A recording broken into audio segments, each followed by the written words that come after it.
Hey, what is up guys? It's your boy Speed here, and today we're going to be talking about the TI10 date and the fact that it's confirmed and the Battle Pass. Is it canceled? Some big news has recently come out about these topics, so I thought, why not bring the news to you guys as well, make sure you're up to date. And on top of that, I'm very excited, now that TI is confirmed. I really hope to go this year, and hopefully if that does happen, I'll be able to see a lot of you guys. I feel like that'd be a blast. We could talk about how we're becoming broken in our Dota journeys and so on. It'd be a lot of fun. So yeah, we'll definitely hope to do that. And now let's talk about the Battle Pass in TI. Go get your GameLeap sub right now. We put a lot of effort into every single video. Just made a cool new map awareness and teamfight awareness guide over on the website. It's not out yet, but it's going to be coming soon. It was an offhand silencer game I played. Woo! I'm burning myself out. All right, let's get into the video. So first things first, before we get into this article, which is written by win.gg, I would like to say that last year, right, obviously TI was canceled, and there was a big uproar about this. The big uproar, well, actually it wasn't as big as you would hope, but the big problem that some players had, I know Moon Meander in specific talked about it on Twitter, was that they didn't seemingly do anything with the extra money, right? So they had all this money from the Battle Pass that they would typically have to give to the players, or, the players would win at TI, and that didn't happen, which is pretty freaking ridiculous, considering these players, their livelihoods are based off this. Now you might be saying, oh, but the Thompson is a millionaire, and No-Tail has millions of dollars. He doesn't need the money. Well, I mean, the thing is, not everyone is No-Tail, and not everyone is Thompson. Some players actually come in last, believe it or not. Not everyone wins TI. There's actually 15 teams that don't win TI. And so, it was definitely a big problem. I don't know what they're doing about that. It seems like the answer is nothing, unless I missed it, in which case, comment down below. I could just be ignorant, but as far as I'm concerned, Valve just hasn't done anything. But let's get into the articles. So for more than 1 year removed from the indefinite postponement of the International 10, Valve has confirmed a new date. So it looks like the group stage is going to be 5/8/2021, August, 10/15, and the prize pool is $40 million. Now, this prize pool is very clearly the highest, seemingly using the last prize pool, because 40 million is the highest prize pool we've ever had, which is cool. So it does seem like they're using last year's prize pool, pushing it on. So I guess that's the answer that Valve gave. By the way, guys, I'm doing this all fresh. I want to give my genuine opinion. So this is all on the spot. So like literally this, I just learned this. Like I just learned that the prize pool is that big. So that's great. If that's what they're doing, I can totally respect that. The question is, what are they doing about this year's Battle Pass? Because I guess technically they don't need the money necessarily. I kind of wish they did something else with the money rather than putting it into the next year's TI. The reason why I say that is because well, there's so many different things they could have done with the money with supposedly $40 million. I don't know if that's the exact amount, but yeah, that's a lot of money. As previously announced, the event is set to take place in Stockholm, Sweden, and will be operated by PGL. All right, so I'm not going to focus too much on this. And now I do want to talk about the Battle Pass, because obviously TI, okay, that's great. It's a given. August 5th. Seems like the group stage will start then. I cannot wait. I literally cannot wait for TI. It's just such a highlight of the year.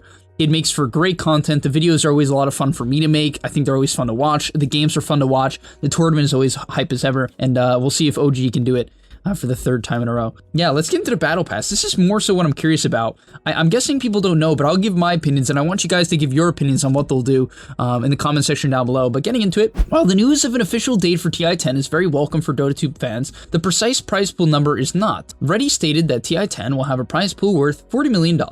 That prize pool that was previously generated through the International 10 Battle Pass in 2020. Yes, that's what I was saying. It's like, that money is from last year. You should do something again this year, and then have done something else with the money. That's what I feel. Questions have been lingering in regards to what will happen with the 40 million prize pool from TI10. This was due to the assumption that Valve would simply run another Battle Pass in 2021, but Valve seems to be moving in a different direction that would see the Battle Pass canceled. We'll be shipping 2 separate events over the coming months instead of one overarching summer event. The first will arrive mid to late June, and another will follow sometime after the International ends. Neither of these events will fund the International prize pool, as the TI10 Battle Pass pool still remains to be claimed. I find that very mediocre. I mean, I think the article was kind of saying that earlier, but I don't know. I don't really like that.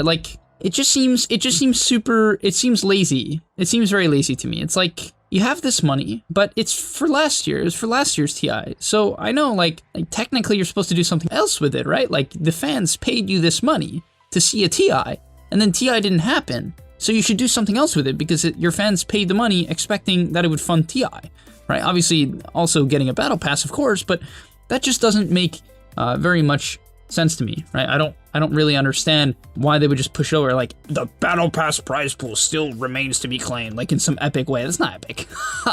I'm just being real. Okay, what is this? Oh yeah. So they just added the supporters club, which is dope. Obviously, that's not gonna make them millions though. However, it's a great idea. The supporters club is absolutely fantastic.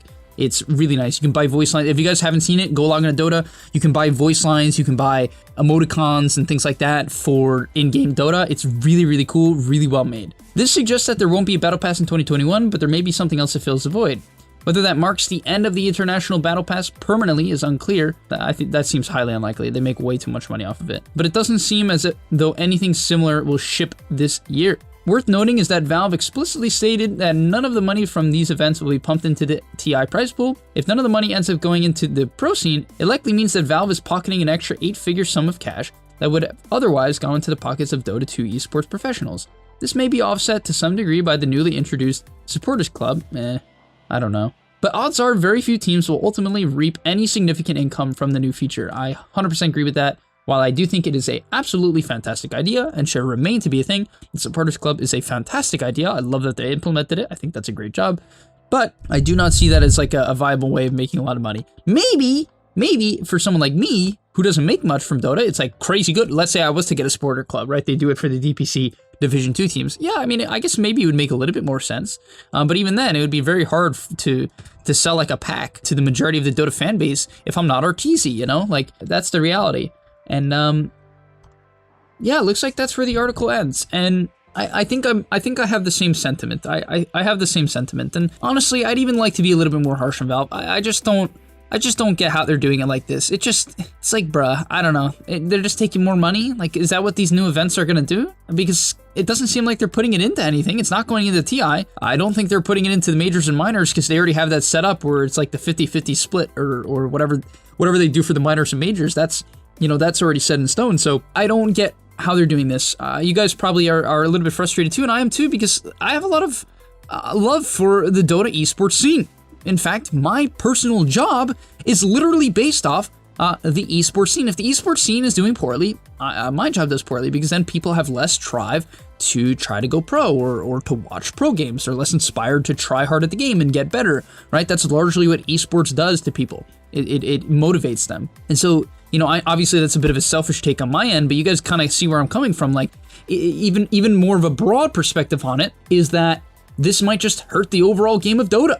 If the pros become disincentivized to play the game, which I don't think they will, if there's a $40 million prize pool, I think people would try pretty freaking hard. I think there's plenty of people to, if the current pros were to go away, I think the spots would be instantly refilled. Not with equally talented players, but they would be instantly refilled. Even if the prize pool was cut in 50% for every tournament, people would still play in it.